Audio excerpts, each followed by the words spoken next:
Good morning guys. So shoutout ko lang yung mga nagpapa-shoutout sa atin si Boss Amo. Shoutout sa iyo Boss Amo. At kay Sir Dan Estonillo from Tondo, Manila. Shoutout sa iyo Idol.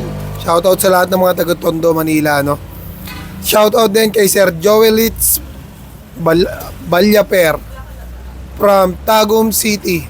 Shoutout sa lahat ng mga taga Tagum City, mga boss. Shoutout po sa inyo dyan. At kay Sir Vince Rad Villarde from Mindanao. Shout out sa lahat ng mga taga Mindanao guys. Yan. At syempre dyan din tayo bumibili ng knife kay Madam Shasha from Mindanao yan, si Ma'am Shasha. Legit yan 100%. Pag bumili kayo dyan, COD pa. At napakaganda ng knife ni Ma'am Shasha. Puro branded. Kaya di kayo magsisisi kapag bumili kayo. Shoutout kay Sir Gestoni Cabiara Hasma from Mindanao din guys. Shoutout sa iyo sir. At shoutout sa lahat ng mga taga Mindanao guys. Sa lahat ng mga taga Davao, shoutout sa inyo mga kapatid. Sak Maestro lang sa kalam. Nakapakaganda ng laban ni Sak Maestro nung kay Saki, Kawasaki. Pinaka magandang bars niya doon. Kay Sir RC Perez Dakay from Jensen. Yan, from Jensen, napakalayo talaga na, At ito guys, kay Sir Fernando Coronado. Shoutout sa iyo sir, kay Sir Fernando Coronado. At sa lahat ng mga uma-idol sa atin dyan, shoutout sa inyo mga kapatid. At syempre, shoutout din kay Sir Naoki from Japan.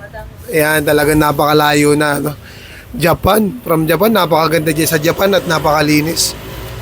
Talaga napakalupit ng mga napupunta sa Japan. Napakagandang bansa niyan.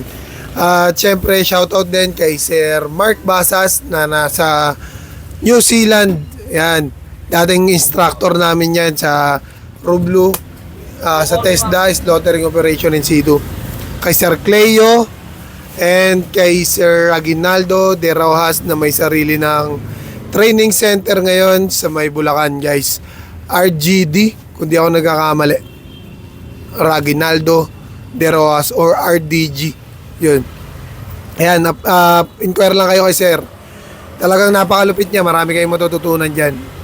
Napakabait, komedyante, at napakahusay niyan. Kay Sir Clement na dati kong TL na hindi ko alam kung nasa bansa ka ngayon sir, Kuya Clem at kay Sir Louie na nasa Vikings ngayon.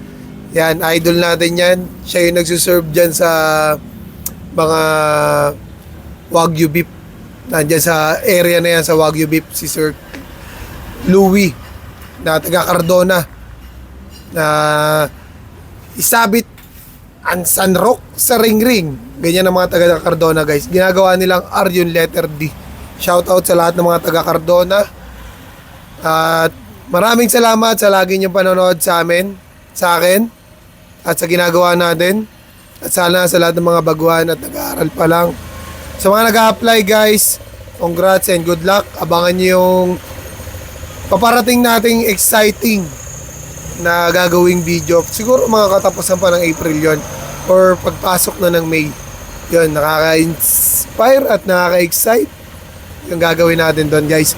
So sa nagcha-challenge nga pala ako every first week of the month, so sa 2 minutes challenge, wala pang kumakasa at wala pang gustong pumunta rito para mag-accept ng challenge Ang challenge na yun guys dito gaganapin sa tindahan natin. So kung gusto nyo mag-try, may consolation prize naman. Pero sa mananalo, syempre merong tayong doon, prize na secret muna sa ngayon. Kapag nagawa na dito sa tindahan natin, doon na lang nila malalaman kung ano yung price natin, okay? So, masasabi ko naman, di naman kayo talo sa time and effort na pagpunta nyo rito. At sa consolation prize, syempre, sa effort, time, at sa mga pamasahe na nagastos nyo, yan, babalik natin yan. Shoutout sa lahat ng mga followers natin guys at sa lahat ng mga nanonood sa atin. 67k followers na tayo guys. Sundan nyo na rin yung YouTube channel natin para mas lalo pa tayong dumami guys.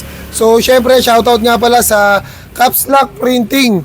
Yan Talaga naman, napaka-the best niyan guys. Napakaganda ng tela, napakasarap suotin. Syempre, itong jersey na to, hindi na natuloy itong liga na to. Ewan ko sa ano nangyari sa nagpaliga nito. Sana yun, rematch sana ng Antipolo versus Angono yun, ano. Ayan, tingnan nyo naman, napakaganda yan guys, oh. Yan. Sa susunod, magpapagawa tayo ng marami niya para lahat ng mga papasyal sa atin dito at magpa-practice na malalayong lugar. Ibigyan natin kayo ng remembrance guys, and peace out.